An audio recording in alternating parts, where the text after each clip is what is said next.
Venez découvrir les mystères de notre métropolitain. Suivez Maxence et son papy, ancien conducteur de métro. À travers Paris, au son enchanteur de l'accordéon et des chansons éternelles sur Paname. Des trous première classe. Je fais des petits trous, toujours des petits trous. Des petits trous, encore des petits trous. Venez voir Maxence ou le conte du métro, un spectacle pour grands et petits à la Comédie Saint-Michel 95 boulevard Saint-Michel. Réservation 01 55 42 92 97. Préparez-vous au bonheur d'être père. L'atelier du futur papa Bordeaux vous propose 3 ateliers innovants et dédiés aux futurs et nouveaux papas. Devenez un papa formidable en participant à ces ateliers. L'atelier du futur papa Bordeaux, votre partenaire pour une nouvelle vie de famille.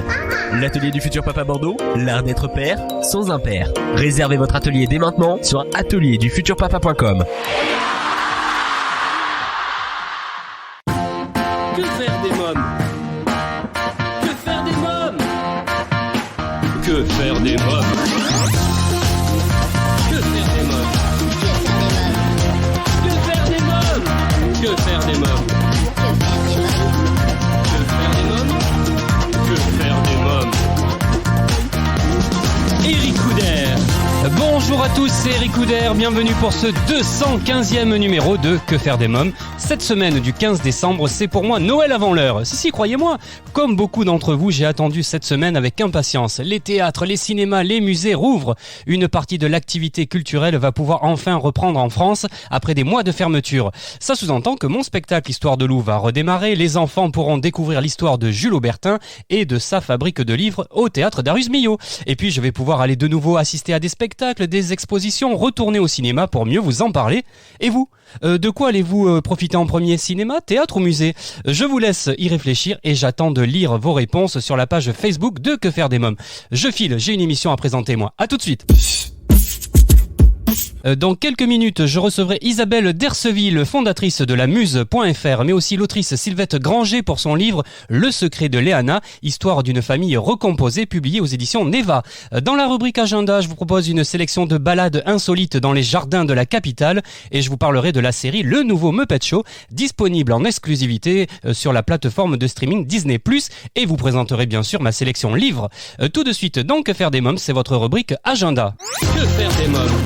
Après des semaines avec des déplacements limités pour des raisons sanitaires, Que faire des mômes vous propose une sélection de balades insolites dans les jardins de la capitale. De nombreux musées parisiens possèdent de véritables petits trésors verts pour se détendre. Leurs entrées sont gratuites et comme peu de gens le savent, ils sont en général très tranquilles. Pour en savoir plus, regardez vite sur le site de la mairie de Paris sur la page musée côté jardin. Pour changer des jardins à la française tirés à 4 épingles, faites un tour au jardin naturel à 2 pas du Père-Lachaise qui n'est jamais tondu ni arrosé, une halte très naturelle qui fait un bien fou. Pour ceux qui aiment voyager sans quitter Paris, alors foncez au jardin Nogoshi dans l'enceinte de l'UNESCO, place Fontenoy dans le 7e arrondissement, un jardin japonais de 1700 mètres carrés absolument sublime, ou alors allez au jardin Albert Kahn, 4 hectares de jardin à Boulogne, pour voyager autour du monde. Vous partirez alors au Japon, en Angleterre ou dans les Vosges, bref, c'est un chef-d'œuvre absolu. Alors prêt pour un grand bol d'air? Allez, à présent, c'est votre rubrique film. Que faire des mômes? Cette semaine, je vous parle non pas de film, mais d'une série, Le Nouveau Muppet Show, disponible en exclusivité sur la plateforme de streaming Disney+. Kermit la grenouille, Miss Peggy et l'ensemble du gang de Jim Henson sont de retour dans une série de 6 épisodes remplis de gags et d'humour débordant de folie. Chaque épisode accueille aussi des personnalités américaines dont Samantha Taggart ou encore RuPaul et bien d'autres. Je vous propose de découvrir la bande-annonce. Un communiqué de Disney Plus avec Kermit la grenouille et Joe Lafouine du service juridique. Attendez quoi? Joe, on est en train de filmer pour annoncer la bonne nouvelle comme quoi les Muppets préparent un nouveau show incroyable pour Disney Plus. Bon, j'écoute ça. Salut tout le monde. Salut. Ça va être délirant et drôle. Et on vous y présentera quelques nouveaux amis, des Aucun détail sur les stars invitées ni sur le contenu ne peut être révélé à ce stade. Enfin, je voulais montrer ça aux gens, je croyais quand même que Il faudra d'abord passer sur le corps de mon code civil. Tu es super, resplendissant. Je ne cherchais pas les compliments, mais je les accepte. En attendant la réouverture des cinémas, redécouvrez avec nostalgie et faites découvrir à vos enfants l'univers du Muppet Show sur Disney+. Allez, à présent, maintenant, c'est votre rubrique livre. Que faire des mômes? Aux éditions Joyvox, j'ai sélectionné cette semaine le livre-disque Le Petit Théâtre des Contes. Laissez-vous emporter par cette nouvelle version des célèbres contes d'Andersen, Grimm et Perrault. Ce livre CD invite votre enfant à redécouvrir les contes de Boucle d'Or, Le Vilain Petit Canard, Le Petit Chaperon Rouge et Le Petit Poucet dans une écriture vivante et actuelle. Interprété par 4 comédiens chanteurs, Amaury de Criancourt, Diane Dassini, Jonathan Salmon et Karine Lazare. Chaque conte est ponctué de refrains chantés et enrichi d'un fond musical et de bruitages variés. Ainsi, l'enfant plongé dans un paysage sonore se retrouve comme dans une pièce de théâtre radiophonique, un album donnant la part belle aussi aux illustrations douces et rétro de Sébastien Pellon. La musique est de Marc Demey. Voilà une bonne idée de livre CD à mettre au pied du sapin. Vous écoutez Que faire des mômes. J'accueille à présent ma première invitée, Isabelle Derceville. Bonjour Isabelle Derceville. Bonjour Eric. Alors vous êtes fondatrice de la Muse.fr. Alors racontez-nous comment est née cette idée et pourquoi la Muse ? Écoutez, cette idée est née il y a déjà maintenant, on va dire, un peu plus de 15 ans. En tout cas, pour 2 raisons. D'abord, j'étais journaliste. Le web offrait un média quasiment gratuit et complètement libre. Et enfin, je trouvais qu'à Paris, il y avait énormément de choses à faire pour les enfants, mais que souvent, on ne les connaissait pas bien. C'est-à-dire que vous arriviez dans un lieu et la visite intéressante pour les enfants venait de se terminer, par exemple. Oui. Donc, au départ, c'était ça, indiquer un petit peu aux parents et aux grands-parents ce qui pouvait intéresser leurs enfants pour découvrir la richesse culturelle de Paris et de sa région, bien entendu. Alors, si j'ai bien compris, votre but est d'alerter sur les propositions existantes pour les enfants et de répondre à la demande des parents désireux de partager une activité culturelle en famille comme les spectacles, les films, les expositions, les visites ou une simple balade. Hein ? Tout à fait, parce que la promenade du dimanche... rien n'empêche d'aller voir quelque chose qui peut intéresser les parents, par exemple, visiter un parc où il y aurait des sculptures contemporaines ou une exposition temporaire de photos ou des choses comme ça. Et surtout, la nature a pris beaucoup d'importance, surtout dans ces derniers mois, on en a vraiment besoin. Les enfants ont besoin de se dégourdir les jambes, donc même si on va voir un spectacle, quel qu'il soit, d'une durée courte, c'est quand même formidable quand il y a un parc à côté où on peut les goûter et que les enfants puissent courir, sauter, jouer, c'est quand même important. Aujourd'hui, on ne peut plus jouer dans la rue, donc heureusement qu'on a des parcs et des espaces verts qui sont quand même de mieux en mieux aménagés. Donc, il faut absolument en profiter avec les enfants. Et d'ailleurs, c'était excellent aussi pour les parents. Vous pouvez nous donner quelques exemples justement d'expositions que vous êtes allés voir et que vous conseillez à nos auditeurs ? Écoutez, il y a quand même une constante là à Paris depuis quelques mois, c'est que tous les grands musées, c'est-à-dire ceux qui offrent quand même du beau, c'est-à-dire qu'on est dans des superbes lieux. Je pense par exemple au Louvre. Au Louvre, vous avez de multiples petits parcours sur papier, dont un que j'aime beaucoup, qui s'appelle Trop Grand. Et ce parcours qui s'appelle Trop Grand, ça montre simplement qu'au Louvre, il y a des choses minuscules, mais il y a aussi des choses gigantesques. Et ça, pour des enfants entre 4 et 8 ans, c'est tout à fait accessible, puisqu'ils sont déjà confrontés on va dire aux petits, aux moyens et aux grands, ne serait-ce que par l'histoire de Boucle d'Or, qu'ils connaissent tous. Oui, donc, si vous voulez leur offrir une cavalcade dans les escaliers du Louvre, puisqu'à ce moment, il y a vraiment très peu de monde dans tous ces lieux, et quand ils vont réouvrir, là, ils attendent avec impatience tous les publics, c'est-à-dire les enfants, les ados, ça ce serait un rêve, parce qu'on a un peu plus de mal à les emmener, les parents, et bien sûr, les grands-parents qui veulent emmener leurs petits-enfants, ils sont bien sûr les bienvenus. Alors, je pense aussi à un autre lieu qui est absolument magnifique, c'est la Cité de l'Architecture, qui est située, vous savez, dans le palais du Trocadéro, et qui offre, lui aussi, énormément de parcours gratuits pour les enfants. Voilà, et des activités qui vont être quelquefois sur réservation, puisqu'aujourd'hui, on est obligé quand même de réserver son horaire de visite pour des raisons de distanciation, mais enfin tous ceux qui ont profité de ces lieux pendant l'été, et ils sont innombrables à Paris, je voudrais citer tous les musées de la ville de Paris, toutes les collections permanentes sont gratuites quand même, donc il faut aller voir, je sais pas moi, le chevalet des impressionnistes au Petit Palais, dans les salles impressionnistes, des choses comme ça. Voilà. En tout cas, j'ai tout noté. Isabelle Derceville, est-ce qu'avec la Muse, votre souhait est de susciter l'envie et le désir chez les parents et les grands-parents de partager une sortie avec les enfants pour un week-end par exemple ou pendant les vacances ? Bien entendu, moi j'ai toujours pensé que la curiosité n'était surtout pas un vilain défaut. Et je crois que plus on découvre des choses, plus on a envie de découvrir. Les Journées du patrimoine, par exemple, vous offrent une occasion unique de découvrir qu'à côté de chez vous, vous allez entrer dans une cour et vous allez voir qu'il y a quelque chose de totalement inattendu. Donc, dans cette découverte inépuisable de Paris, parce que c'est quand même une chose dans Paris et sa région. C'est difficile pour les enfants, la vie dans une grande ville. Ils sont soumis à des contraintes. Ils ne peuvent pas sortir comme ils auraient envie, puisqu'il y a quand même toujours ce fameux risque. Vous regardez les photos de Douaneau il y a 50 ans, tous les enfants jouaient dans la rue. On ne sait plus jouer ces enfants dans la rue aujourd'hui. Donc, le fait de sortir, c'est indispensable, parce que les appartements sont petits.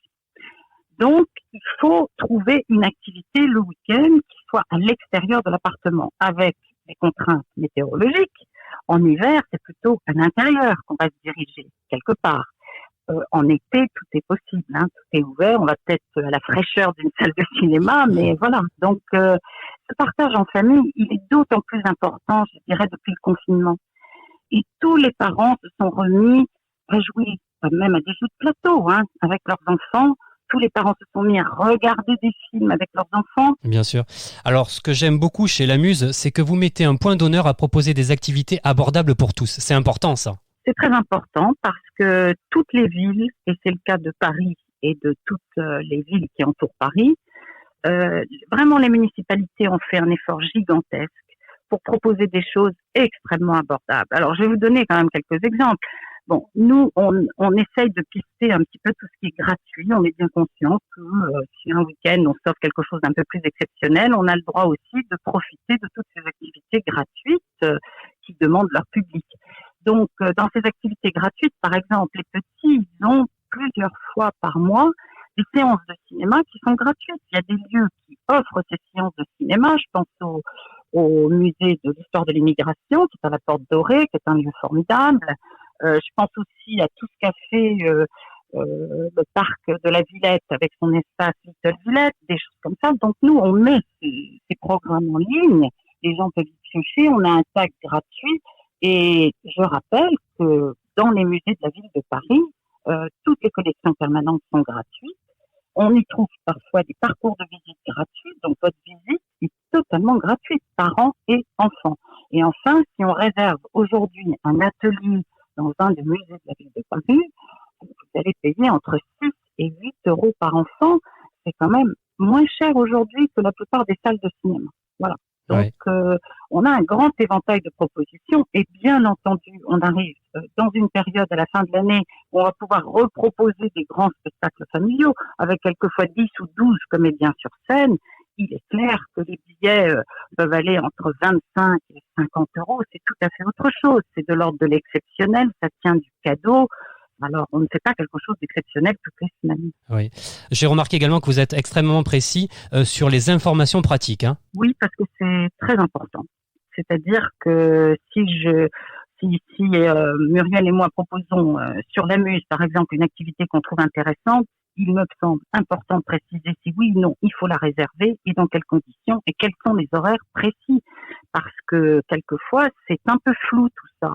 Les choses ouvertes de 14h à 18h, eh bien, est-ce que ça vaut le coup d'aller vraiment à 14h ou d'attendre 17h30? Est-ce qu'il y aura énormément d'affluence? C'est possible, je ne sais pas, mais en tout cas, c'est important de le dire. Et puis, chacun prend ses responsabilités parce que tout le monde est adulte. mais voilà. Donc, les informations pratiques, savoir exactement ce que ça coûte, c'est important. Il faut savoir que la Muse soutient la création artistique sous toutes ses formes également. Hein. Ah oui, il y a des tas de secteurs qui ont émergé ces dernières années. Je pense par exemple à tout ce qu'on appelle aujourd'hui le cirque contemporain. Enfin, on a en France des scènes nationales, on sait, qui sont subventionnées par le ministère de la Culture. Mais ce qu'on sait moins, c'est qu'on a une école de cirque français avec des acrobates, des jongleurs, etc., etc. Ces jeunes sont recrutés à la sortie de cette école, mais ils vont sur les scènes du monde entier, aussi bien au Canada, aux États-Unis que, je ne sais pas moi, dans tous les pays. Donc, on a la chance en région parisienne d'avoir l'espace cirque d'Antony, par exemple, qui est une scène conventionnée du cirque et qui offre la possibilité de découvrir mais de très nombreuses compagnies qui sillonnent les routes de France, d'Europe, voire du monde. Et nous, sur la Muse, nous proposons un programme de 4 spectacles dans l'année. Je suis très heureuse de vous annoncer en avant-première que le spectacle de décembre va commencer dès le 15 décembre. Mais voilà. Et dans ces spectacles, spectacle, nous, on a découvert un univers formidable, très différent de celui qu'on pouvait imaginer. C'est du cirque qui raconte une histoire. Et ça, quand on vous raconte une histoire, vous savez, vous vous laissez emporter, vous vous laissez aller, et ils font des performances incroyables. En tout cas, on vous sent passionné, hein? Oui, parce que d'abord, les artistes sont passionnants. C'est pas à vous que... je trouve que c'est un monde passionnant. Ce sont des créatifs, même s'ils ont été très malmenés dans les derniers mois. Beaucoup ont su réagir extrêmement vite, essayer de trouver la manière de continuer à présenter leur spectacle par le biais des captations. Je trouve ça formidable, cette énergie qui les anime. Ils ne sont pas laissés abattre. Et là, je vois tous les directeurs de théâtre qui vont réouvrir avec des protocoles très compliqués, mais trop heureux d'accueillir le public. Alors, je trouve que les soutenir, c'est la moindre des choses. Alors, j'ai remarqué que pendant le confinement, vous avez proposé à vos lecteurs de nouvelles rubriques, donc voir et lire. Alors, quelques mots sur ces deux rubriques. Eh bien, nous nous sommes rendus compte que si le cinéma était très important, qui figurait déjà d'une manière générale dans une rubrique essentielle de la Muse, il s'était d'autant plus développé à la maison. Et puis, il y avait aussi tout le secteur des podcasts qu'on avait relativement mal identifié avant, qui permettent aussi d'avoir des histoires sans fin. Bon, c'était assez limité quand même avant le confinement. Il y avait l'histoire du soir, mais en termes de podcasts, tous les musées ont raconté par exemple des histoires aux enfants sur une œuvre ou une autre, et ce sont des choses qu'on peut avoir sans écran. Alors, c'est vraiment des programmes extrêmement intéressants. Moi, j'ai écouté différents podcasts qui vous racontent l'histoire d'un personnage. J'ai écouté des podcasts sur l'histoire de Rosa Bonheur, par exemple. C'est bien parce que quelquefois, les enfants sont fatigués de la lecture. Alors là, on va faire une histoire, on va dire, directement à l'oreille. Très bien. Isabelle Derceville, j'invite en tout cas tous nos auditeurs qui souhaiteraient en savoir davantage sur la Muse à se rendre sur votre site internet lamuse.fr. Merci Isabelle Derceville, merci beaucoup. Merci à vous, Eric.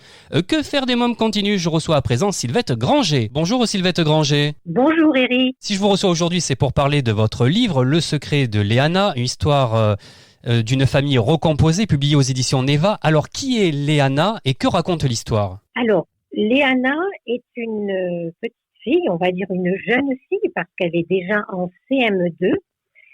Et Léana vit de nombreux tourments liés à la séparation du couple parental et à donc l'explosion de la cellule familiale, de la première cellule familiale, et ensuite une nouvelle famille s'est créée, qu'on appelle donc la famille recomposée, à partir du moment où sa maman a rencontré un nouveau partenaire. Or, ce n'est pas vraiment des problèmes, mais c'est du côté de son papa. Alors, depuis quelques mois, Léana a énormément changé. Elle est devenue agressive, agitée et même insolente. Quelles sont les raisons de ce changement? Les raisons de son changement sont liées à l'éloignement de son papa.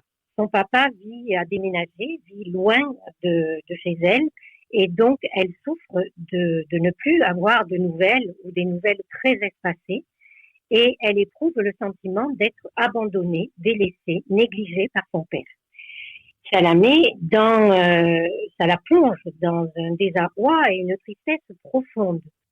C'est qu'en fait, elle s'aperçoit que son papa a lui aussi construit une nouvelle cellule familiale avec une autre personne qui a une petite fille du même âge qu'elle. Et elle se sent complètement exclue de cette nouvelle cellule familiale. Elle les connaît très très peu. Et ce qui est terrible pour elle, c'est qu'elle a le pressentiment que cette nouvelle famille, donc cette petite fille qui vit désormais avec son père, lui prend sa place. Après, ça devient de la colère. Ouais. Donc on a ces deux sentiments, ces deux émotions qui sont intriquées. Et du coup, ça la pousse à faire de grosses bêtises. Faire des bêtises, à se mettre en échec à l'école, se faire rejeter de ses copines, tout est lancé pour la faire exclure du groupe des copines et pour s'attirer de gros ennuis au sein de l'école et au sein de sa famille avec sa maman. Convaincu qu'il faut venir en aide à sa fille, sa maman accepte que Léana rencontre la psychologue de l'école. Hein. C'est ça, oui. Alors pourquoi la séance avec Julie, la psychologue, est si importante pour Léana? Alors ça lui offre, si vous voulez, une bulle d'oxygène, c'est-à-dire un espace dans lequel elle va pouvoir s'exprimer, elle va pouvoir parler parce que la psychologue est là pour elle. La psychologue a dû lui expliquer en préalable que elle était là pour l'écouter, qu'elle savait qu'elle avait des soucis et qu'elle était là pour recueillir ses soucis, qu'elle pouvait parler en toute confiance parce que il y avait l'aspect confidentiel de la séance et donc elle pouvait compter sur le côté confidentiel qui émane de la psychologue scolaire. Et donc, dans ces cas-là, l'enfant est dans une bulle de sécurité dans laquelle elle est censée pouvoir raconter ce qui la préoccupe. Or, c'est pas forcément le cas. Et on le voit dans l'histoire. Oui. Elle n'arrive pas à tout raconter, tout ce qui la préoccupe, ce tourment qui est son secret, justement, elle n'arrive pas à se libérer de ça. Alors comme Léana n'est pas très douée pour reproduire des personnages, elle décide de dessiner une famille de poissons multicolores et elle va se dessiner en tortue qui nage lentement au-dessus des poissons et part dans une direction opposée. Ça a un sens tout ça, hein? Ça a un sens tout ça, tout à fait. Tout à fait, ça prouve que effectivement, même si elle est bien intégrée dans cette nouvelle cellule familiale, il y a quand même quelque chose qui l'attire vers un autre endroit, un autre lieu, et on comprend lequel. Ouais. Alors, elle dessine une famille, mais elle dessine pas son papa. Pour quelle raison? Parce que son papa est absent, parce Ouais. que son papa n'est pas là, et qu'elle voudrait bien l'intégrer dans la famille. Je suis persuadée que elle aurait voulu que cette famille soit complète, et donc qu'il y ait son papa, sa maman, sa petite demi-sœur. Et puis éventuellement, voilà Hugo, le nouveau partenaire de sa maman, qu'elle a bien adopté, mais elle n'arrive pas à intégrer son papa parce que elle le sent bien trop loin physiquement et affectivement. Elle le sent trop loin d'elle et donc elle n'arrive pas à le représenter. Et puis sa colère fait que quelque part, inconsciemment, elle le rejette aussi. Elle rejette ce papa parce qu'elle sent qu'il la néglige, qu'il l'a oublié quelque part. Hein. Donc c'est très dur pour elle, c'est très douloureux. Oui. Alors, j'ai relevé un passage dans lequel Léana s'adresse à Louis, un de ses camarades de classe, qui lui fait une réflexion et elle lui répond « Mais toi, tu n'as pas une fausse sœur qui te vole ton propre père. » C'est fort, cette phrase. C'est ça. Effectivement, elle a un privilège, si vous voulez, quelque part, d'être reçue par la psychologue. Et du coup, Louis qui vient la narguer en lui disant « Oui, mais voilà, il n'y a pas que toi qui as des problèmes, moi aussi j'en ai. Et je voudrais bien voir aussi la psychologue. » Elle le vit très mal parce que dans le texte, dans l'histoire, on voit bien qu'à un moment donné, elle tire beaucoup d'avantages d'avoir rencontré la psychologue et que tous les camarades sont un peu curieux de savoir comment ça se passe. Hein, cet aspect secret, ça intrigue un petit peu tous les autres élèves. Ouais. Alors, je voudrais maintenant que l'on parle de Enzo, qui va jouer un rôle très important dans cette histoire. Qui est Enzo et que va-t-il faire pour aider Léana? Ah oui, Enzo, il est très, très, très précieux dans cette histoire. Enzo, c'est un adolescent de 14 ans qui est le fils de son beau-père, hein, le fils du beau-père de Léana. Et il vit de temps en temps dans la famille, donc il est très proche de Léana parce qu'ils ont des activités qu'ils partagent ensemble, hein, des loisirs qu'ils partagent ensemble, et donc ils s'entendent bien, et Enzo a pris en quelque sorte un petit peu Léana sous son aile, hein, il l'a pris en affection, il l'aime bien, et il voit à quel point Léana va mal, elle se met en échec, qu'elle adopte des comportements dangereux pour elle-même, hein, l'histoire de traverser la rue à toute vitesse au risque de se faire renverser. Donc voilà, ce sont des comportements dangereux. Et donc Enzo est très inquiet pour Léana. Et donc il va décider de faire quelque chose pour venir en aide à Léana. Mais là, je pense qu'il faut pas le raconter. On va garder le secret. Hein. Effectivement, il va lui venir en aide parce que lui, il connaît la situation, il connaît le papa de Léana, il sait exactement ce qui se passe. Il est très observateur, c'est un garçon intelligent, sensé. Il va aussi avoir un comportement un peu hors de la légalité, puisqu'à un moment donné, il va fouiller dans le téléphone de sa belle-mère, donc de la maman de Léana, pour avoir quelques informations. On se doute un petit peu de ce qu'il va faire. Et c'est vrai qu'il a une démarche très, très intelligente et que cette démarche va avoir une issue très positive. En tout cas, c'est un livre que j'ai beaucoup aimé. Il y a toujours de la tendresse dans vos livres à un moment donné. On verse toujours une petite larme. C'est ce qui m'a guidée aussi dans mon métier, parce que j'aime profondément les enfants, et quand je recueille leurs témoignages et que vous avez devant vous un enfant qui vous fait confiance. Un jour, un papa m'a dit, mais comment vous faites pour recueillir tous ces secrets des enfants? Et voilà, ça intrigue aussi les parents, parce que quelquefois les parents nous envoient leurs enfants en disant, moi il me dit rien, je sais pas ce qui se passe, et puis par miracle, il arrive à parler à la psy, quoi. Voilà, donc ça intrigue beaucoup les parents, et je pense que la tendresse y participe énormément, parce que on est là pour eux, on est à leur écoute, on ne les juge pas et on recueille leur souffrance, leur tristesse, leurs mots, MAUX, voilà.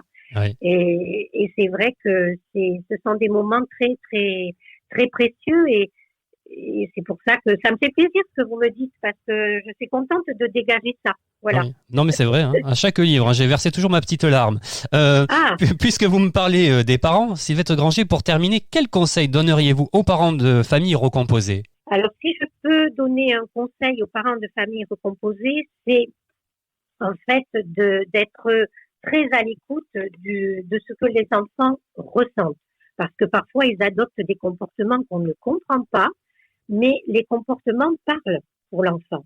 Aujourd'hui, la famille recomposée, je dirais que ça fait partie de la vie d'un enfant. L'enfant va devoir vivre dans plusieurs constellations, ce qui va multiplier les processus relationnels et qui va les rendre d'autant plus complexes qu'ils sont affectifs. Donc, l'enfant, il n'est pas que un sujet que l'on place là ou ailleurs. Il va ressentir les choses profondément. Et s'adapter à une nouvelle famille, c'est quelque chose qui peut s'avérer très compliqué. Donc, il faut prendre le temps. Il faut savoir apprivoiser l'enfant, si je puis dire, en tout cas en ce qui concerne le nouveau partenaire, et prendre le temps de faire connaissance, de s'habituer les uns aux autres avant que de nouvelles règles soient posées. Donc, il faut prendre le temps, c'est le mot qu'on va retenir en tout cas. Oui, je pense que c'est fondamental, c'est essentiel, prendre le temps, ne pas se précipiter. Il y a déjà une souffrance, il faut faire le deuil de la première famille, de la vraie cellule familiale. Donc, il faut laisser le temps à l'enfant de digérer ça, si je puis dire, avant de pouvoir s'habituer et s'adapter à une nouvelle constellation familiale. Très bien. En tout cas, voilà une bonne idée de cadeau à mettre au pied du sapin. Votre livre, Le secret de Léana, histoire de famille recomposée aux éditions Neva. Merci Sylvette Granger. Avec grand plaisir, Eric, et j'espère vous retrouver très bientôt. Et bien voilà, votre émission Que faire des mômes pour aujourd'hui, c'est terminé. Si vous avez aimé cette émission, je vous invite à vous abonner à notre podcast et à nous suivre sur les réseaux sociaux. Merci pour votre fidélité. À la semaine prochaine. Bye bye.